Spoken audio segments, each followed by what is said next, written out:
making false statements against him in DDCA issue. Finance Minister filed a criminal defamation case in Patiala House Court against Delhi CM and other 5 AAP leaders. Earlier in the day, Jaitley filed a civil defamation case in Delhi High Court against Kejriwal and 5 other AAP leaders in the same matter. Jaitley has sought 10 crore rupees as damages for false statements against him and his family members. Delhi government has called one-day special session for Assembly to discuss alleged DDCA issue and CBI raid at Delhi Secretariat. It is announced setting up of an inquiry commission under chairmanship of former Solicitor General Gopal Subramaniam to probe alleged irregularities, including the capital's cricket body.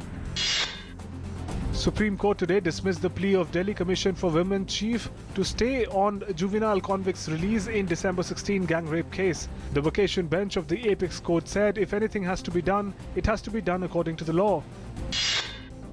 Rajya Sabha today passed Scheduled Castes and Scheduled Tribes Prevention of Atrocities Amendment Bill 2015 unanimously. The bill aims to prohibit commission of offences against members of the SC and ST. Prime Minister Narendra Modi today flagged off first prototype of diesel bus converted into electric bus for parliamentarians in New Delhi.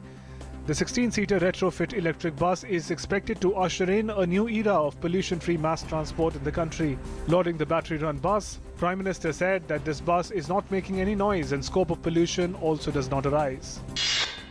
The government today said it intends to cover 3/4 of the households in the country under LPG cooking gas scheme.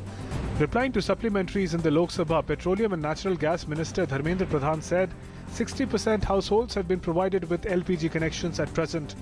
The minister said centre is also focusing on providing piped natural gas connection to the household in cities.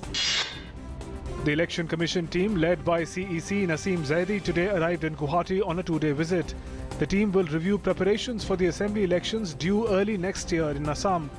Commission will also meet representatives of political parties, top civil and police officers in the state capital, Guwahati. To speed up customer acquisition, state-owned telecom firm BSNL has slashed mobile rates by up to 80% for the first 2 months under the scheme for new customers. The call rates have been reduced both per minute and per second billing plan and will be valid only for the first 2 months of a customer's joining BSNL. Defence Minister Manohar Parrikar has said that pace of military procurement suffered in the 10 years of UPA governments because procedures became more important than meeting the demands of the armed forces. Parrikar was speaking at the launch of the portal for Make in India for defence production in Delhi today. In Syria, at least 43 people were killed in airstrikes carried out by Russian warplanes in the rebel-held city of Idlib in northwestern part of the country. According to foreign media reports, a further 150 people were wounded after at least 6 strikes hit a busy marketplace in the heart of Idlib. Belgian police searched a home in the center of Brussels on Sunday and made 1 arrest in connection with the probe into last month's terror attacks in Paris. Belgian media reported that the detained suspect was, however, not the fugitive Salah Abdeslam. Belgian police are still actively looking for Abdeslam, suspected of having played a key role in the Paris attacks. Spain was plunged into political uncertainty on Sunday night as no single party emerged as the winner in its closest general election since the end of Franco dictatorship 40 years ago.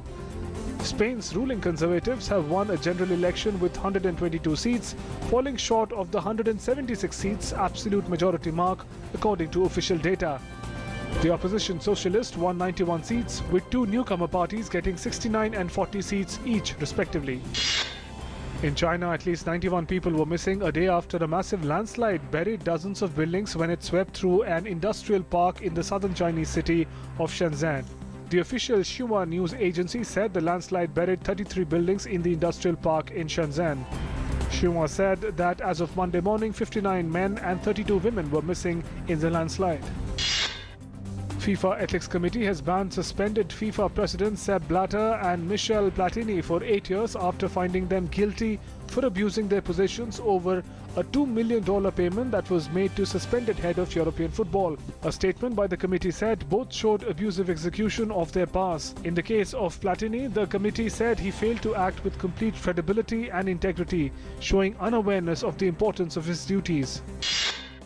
A 26-year-old actress and model from Philippines was crowned Miss Universe after host Steve Harvey mistakenly first announced that Miss Colombia had won the 64th edition of the pageant, broadcast live on the Fox television network.